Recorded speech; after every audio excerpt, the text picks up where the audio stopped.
See what nonsense is in store for today. So if you've ever watched a White House press briefing, you know for a fact that Karine Jean-Pierre doesn't like you at all.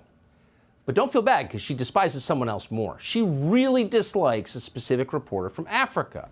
His name is Simon Atiba. He works with Today News. He's had a lot of hostile encounters with Karine Jean-Pierre for some reason. Yesterday, she freaked out on him and stormed out of the press conference, ending it early. We kept track of this weird psychodrama going on. Here are some clips from it. She's asking about the origin of COVID-19. I hear the question. And Dr. Fauci is the best person to answer that question. I hear your question, but we're not doing this the way you want it. This is the disrespectful. It is. I'm done. Simon, I'm done. I'm Simon, I'm done. I'm done with you right now. What the hell? So what's the difference between President Trump not doing anything while the Capitol was being attacked and President Biden not doing anything while protesters, while the Supreme Court justices were under attack? To say that there is no difference, that is just unbelievably wrong. But is it concerned that Supreme Court justice I'm moving on. I'm moving on. You don't give us questions. Okay. I'm trying to answer your question. Go ahead, sir. Go ahead. I just tried. You wouldn't let me. Go ahead. No, but can I just tried, and you would not let me, sir. So your colleague is going to ask a question. Go ahead. Let me ask you a question. No, I literally just tried to answer your question. You shut me down. So now your colleague is going to. Let me ask the question first before you answer. Okay. Thanks, everybody. I'll see you tomorrow. Are you serious right now? It's a good thing she's unarmed, or Simon Atiba would be in deep trouble. He's his correspondent for Today News Africa, and obviously kind of a hero. He joins us tonight. Simon, thank you so much for coming on. Wait, you can feel it watching that tape. She is mad at you. Why do you think that is? Yes, first of all, thank you, Tucker, for having me on your show. There's a reason why your show is the most watched show in news in the U.S. Because you bring people like me. It's been a disaster, a total catastrophe, a real nightmare covering the Biden White House. Right now, I'm the voice of Africa in the U.S., but I can confirm that the level of discrimination against me and against African journalists in the White House, it's outstanding. It's disgraceful. You know, it's been 3 months that we don't have questions at the White House.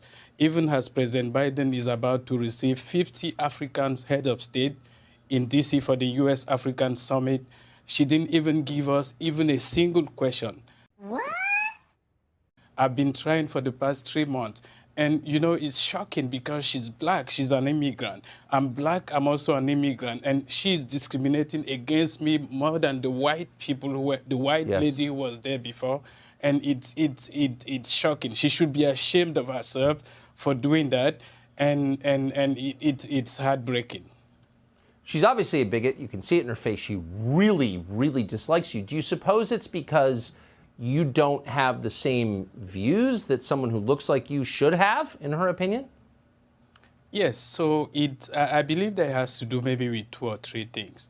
The first thing, I sound different. I wasn't born here. I was born in Cameroon.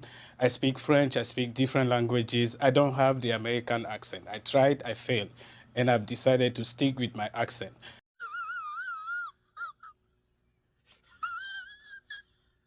So I'm an immigrant, and she doesn't like that. And I asked tough questions.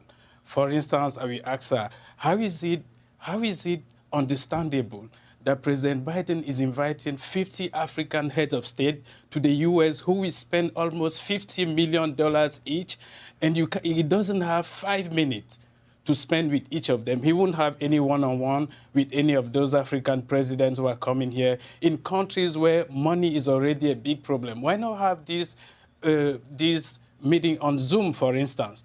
You know. Yes, exactly. And so I asked questions about COVID. How do you explain that 1 million people, if we have to go by the official figures, 1 million Americans were killed by COVID, and we don't know where COVID came? You lied to us. You told us the COVID came from bat to human, and then now we understand that it probably came from the lab, and that's the most consequential question. And she wouldn't even allow Diana from, Daily Caller to ask that question. And when I intervene and say that, no, you need to allow her to ask the question, I'm being blacklisted and it's unfortunate, it's disgraceful. Well, you are always welcome on this show, and I suspect we will see you again. Simon and Tiba, thank you so much. We're on your side. Looking back, the Immigration and Nationality Act of 1965 turned out to be one of the most significant pieces of legislation ever passed by the U.S. Congress. Now, the people who wrote it knew that it would be, so naturally they spent a lot of time trying to convince everyone else that, in fact, it was no big deal. This is not a revolutionary bill, assured Lyndon Johnson when he signed it. The first tip that it was, in fact, a revolutionary bill. And then there was this. On the Senate floor, Ted Kennedy of Massachusetts, the man who drove the bill, went out of his way to explain that the Democratic Party was absolutely not trying to replace the American population with more compliant foreign-born voters. No way. That's an insane conspiracy theory. Okay, I'm listening. You have my attention now.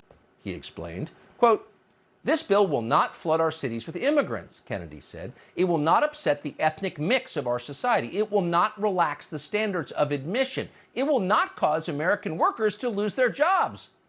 It's all bitterly amusing when you look back at it because, of course, that is precisely what this bill did. This bill changed America completely and forever. And the numbers show it. In the years since that legislation passed, the United States' total population exploded by 140 million people. I said, wait a minute. Wait a minute. You're seeing that chart on your screen right now. What direction does it point? Well, steadily upward. That's the population. Now, where did all those people come from? There's nothing wrong with more people. The question is, who are they and where do they come from? Well, what you're seeing is not the kind of organic growth that you would see in a healthy society that's become more prosperous and welcoming of families. It's not like people were so confident in the future they decided to have more kids.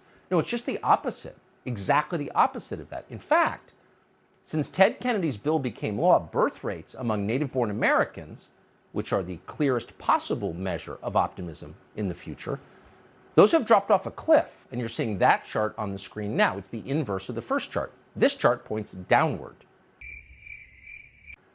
In 2020, the most recent year for which we have data, the overall fertility rate in the United States hit the lowest point ever recorded, and that was before COVID. This country is now well under the so-called replacement level. That means if we continue on this trajectory, and no one's trying to take us off this trajectory, eventually there will be no more native-born Americans. Boy. So you put these two graphs together, and what do they show you? Well, they show you a number of things, but here's the main one. Sometime around 1965, our leaders stopped trying to make the United States a hospitable place for American citizens, their constituents, to have their own families. That used to be considered the central task of leadership, perpetuating the population. If people are happy and confident, they'll have kids. They're vested in the society, and if they're not, they won't. That was their job. Fact.